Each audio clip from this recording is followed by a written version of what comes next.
Hello guys, once again it's Matt, and today we have another video. Thank you all the members, all the patrons, make sure to subscribe and let's get going. So today we are flying out the YAK-141. So yeah, an aircraft that a lot of people are actually kind of, doubting its performance, if it's good or not, or just trying to understand how it will place in the meta. And I wanted to make this video to actually show how the YAK-141 actually performs against various types of aircraft. So we are going to try with the Mig-29, the F-16, and some Delta wings as well. And to be honest, man, it is unbeatable, basically. As you see here, I was still trying to understand how to use it. And if you don't use the thrust vectoring, it just loses. For most aircraft, for the Mig-29, for the F-16, for basically every single aircraft. But if you do use the thrust vectoring, it beats everything. It's impossible to beat this thing, almost impossible. Together with its radar, together with everything like that, it will be the best aircraft in the game, in my opinion, depending on some factors. Obviously, the pilots need to understand how to use it. And also, you have to understand that this radar, for example, it is a little bit work in progress still, I think, because it is not having the PESA modes vertically for you to actually have a kind of an instant detection vertically. So you do need to be careful that the radar takes a lot of time to scan. But once you start to use in the dogfight, once you start to use the thrust vectoring, man, it's just, yeah, it's impossible to lose. The aircraft does some stuff that it's incredible. And some little things that you need to understand over here is that we are doing guns only in limited fuel, with minimal fuel. And also, we are not doing head-ons, okay? Because head-ons are normally just a luck thing, and it's not really fair, right? But as you see, right now, we are kind of the same in this dogfight. Then I use the flaps together with the thrust vectoring, and I just get behind the MiG. And it's a Mig-29, man. It's an aircraft that turns. It's one of those that really like to turn. And you will see with the F-16 as well, it is just amazing. Obviously, I was still learning how to use it, so the first few battles that I did, I was kind of lacking a little bit on performance for my side, and missing a lot of shots and other things like that. But yeah, it just doesn't stall. He was trying to make me stall here, and the aircraft was just gaining speed, as you see. And of course I am using the overlay program so that you can actually see some of the performance, like engine power, turn the degrees per second in a turn, the UA, and other things like that.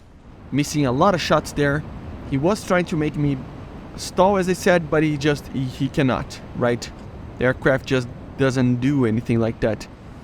After a while, you do need to be careful when you are really slow, because the front engines will start to actually kinda be a problem.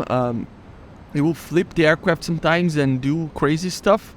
It is hard to control the aircraft, so you do need to be careful with that.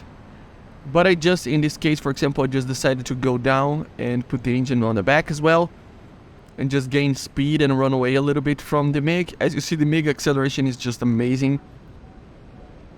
So yeah, I had to do a reversal here. Pretty cool. Made him overshoot. Use the thrust vectoring to help the engine, the aircraft to pull a little bit more, and GG.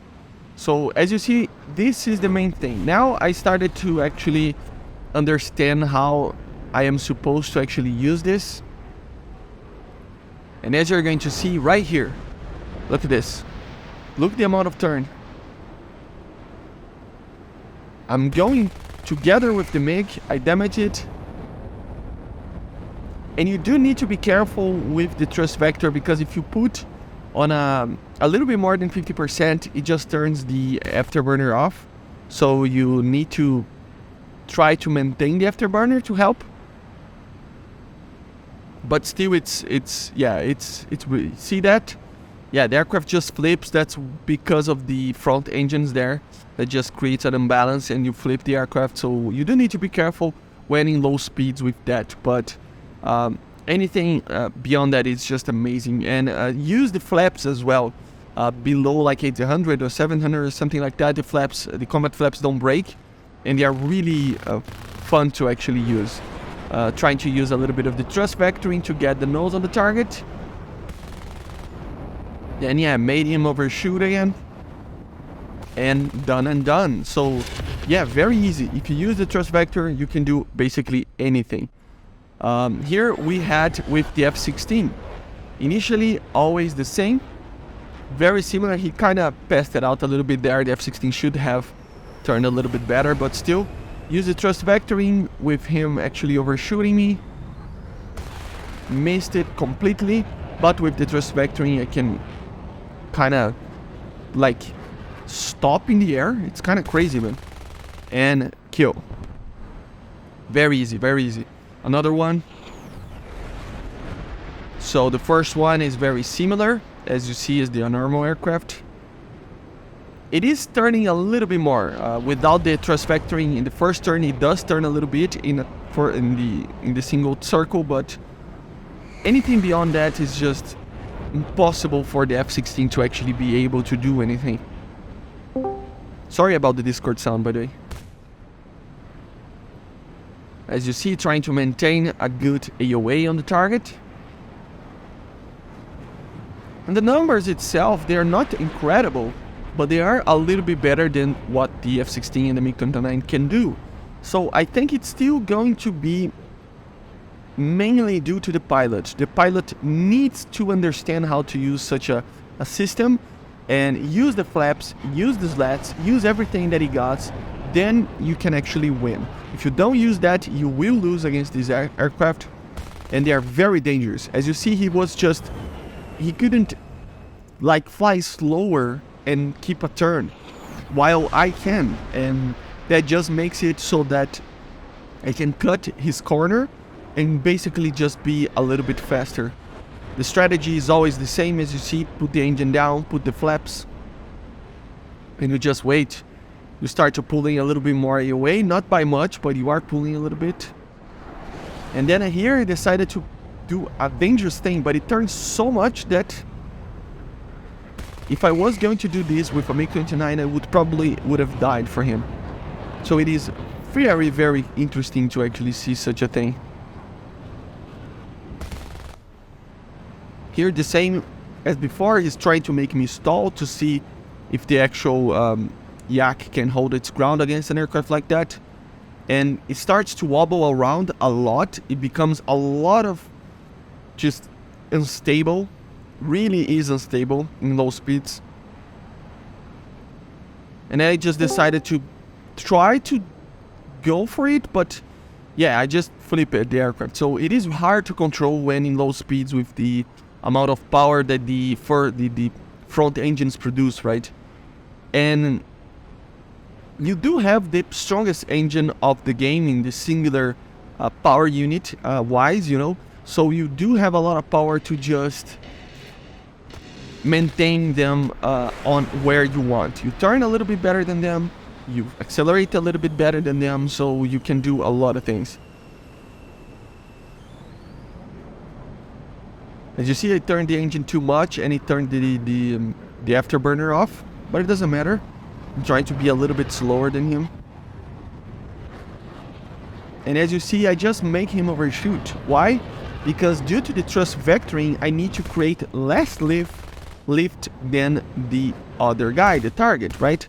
I just create less lift, but I compensate with the engine, and something that a normal aircraft could not do. With that, you can actually make you a lot slower than the guy and actually make him overshoot, even if he's trying to actually control the situation.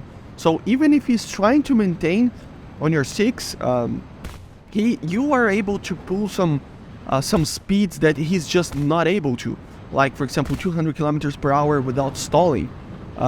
So yeah, that's the main feature of the thrust vectoring. It's a thing that makes the aircraft just control the low speeds kind of side of things way better than anything else. And with that, you can just control the fight. You can make him overshoot even if he is at 300, 400 kilometers per hour.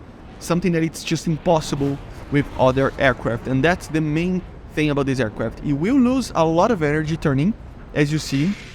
It goes for the low speed very quickly. Here is the best example of them all. But then I can maintain the turning capabilities at 300 kilometers per hour. While he's trying to just, he's like at least at 400. I'm at 250, man, and I'm still controlling the fight and controlling the flight. Something that a normal aircraft just simply cannot do. It just cannot do. So this is the strong point of this aircraft. It has three strong ones. The low speed capabilities of lowering the airspeed below the stall speeds of others. So in a 1v1 you can always control the fight, while still the second one having a lot of power if you need to. So if you have to maintain the speed, or if you try to just run away, for example, because after you kill this guy, for example, there is another aircraft coming for you, you can just put the nose down, put the engines for the back and accelerate. The engine is amazing.